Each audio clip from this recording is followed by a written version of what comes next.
Welcome to Power to Unite with Elvira.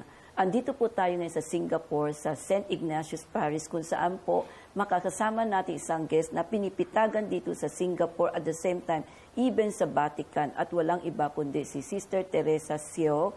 Siya po ang Provincial Leader ng Canossian Daughters of Charity. Founded in 1949, the interreligious organization has worked quietly to promote peace and religious harmony in Singapore. Once divided by their races and beliefs, Taoist, Buddhist, Muslim, Catholic, Protestant, and other religions have now come together to form the IRO. And one of the driving forces behind this inspiring story of faith and unity is a Canossian nun. Sister Theresa Seow, the provincial leader of the Canossian Daughters of Charity in Singapore. Magbabalik po ang Power Tonight with Elvira. May biyayang darating sa atin. Hinirang ang ating bayan. Pinili ang bansang Pilipinas upang dito idaos ang 51st International Eucharistic Congress. Dadayuhin ng mga Katoliko sa buong mundo.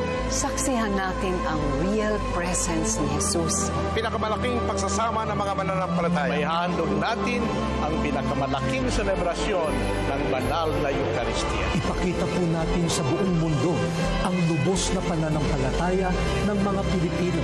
Magkita-kita po tayo sa Cebu. Christ in you, our hope of glory.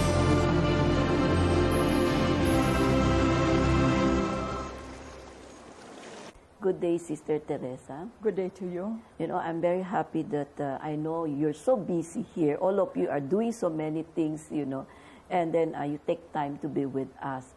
And from what Monsignor Philip mentioned to me that you are really very involved in interreligious dialogue here in Singapore and also in Vatican, right? But what I'm interested about, because Sister Theresa, you're Chinese, right? And then it's very rare for Chinese to become a sister. So maybe can you introduce yourself to us? Why did you choose to become a Canossian sister? I can't say that I choose to become a Canossian sister. In Singapore, we are more than 70% Chinese, with many other minority races. As a sister, I think the majority of sisters here are actually Chinese. Okay. Many of us from parents who have actually come down from China. In terms of conversion, well, my father, my adopted father, who is actually from a Catholic family, my mother, before her marriage, was converted. And how do I become? I feel that part of the reason why I am involved in interreligious and quite comfortably in the past 18 years now is also the background where I came from. I grew up in a place where we meet with people of different religions and different races. My mother was a hairdresser, and usually we have people from different races coming to the shop, and there's a moment of interaction for me. Mm-hmm. My father was a photographer, and his shop was actually in an area where there were predominantly Malay, who in Singapore, majority are Muslims. So it is in that kind of an environment that I grew up, interacting also with people from different races and different religions. As a Canossian, I don't consider it my choice because I believe that very much it is the call of God for me. I respond to that call. And over the years, I am more convinced that my involvement in interreligious is a result of my own past. And the Lord is showing me that I have to be open, and He wants me to be open to embrace people from different religions, because in Him we are really one humanity. There is no difference in the eyes of God. Religion, for me, is something that we need when we are in this world.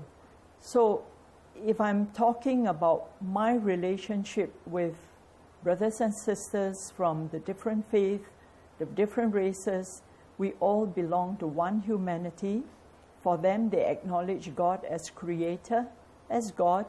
But for me, as a Christian, I recognize God as Father. So in all these people, I see them truly as my brother, as my sister.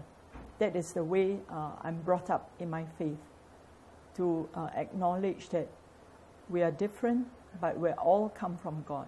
The God who, for me as a Christian, is revealed as Father in Jesus, through Jesus. While listening to you, you mentioned that you were adopted, you know. Yes. But so this photographer, as your father, is an adopted My you? adopted father, yes. So how come you were adopted when you have these biological parents?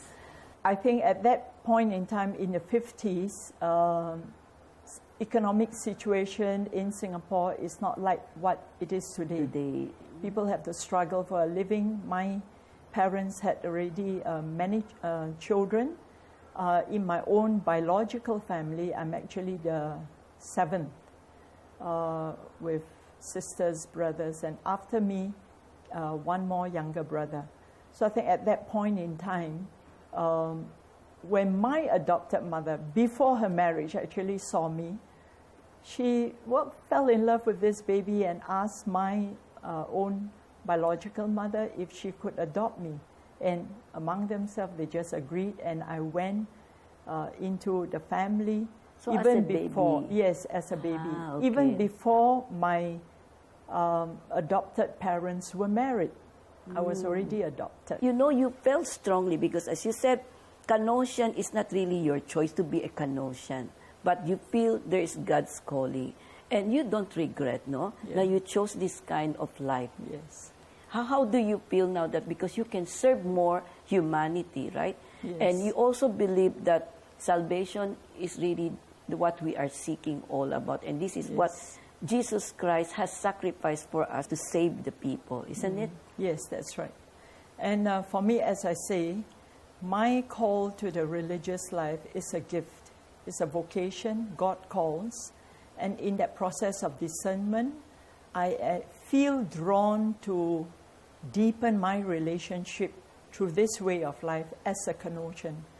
And over the years now, I was just telling my sisters that this year will be my 30th year as a Canossian since the day I made my first vows. So, and in these years, I find that whether as a Canossian or in my work of in the interreligious organization, it has come in a way full circle.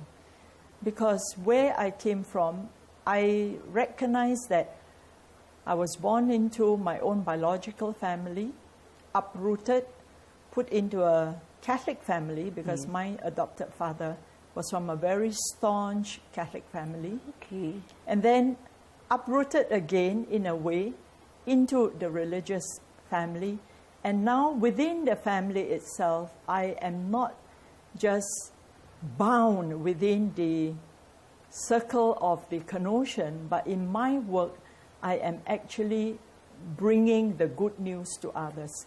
And for me, it deepens my identity as a Christian, more so as a Catholic.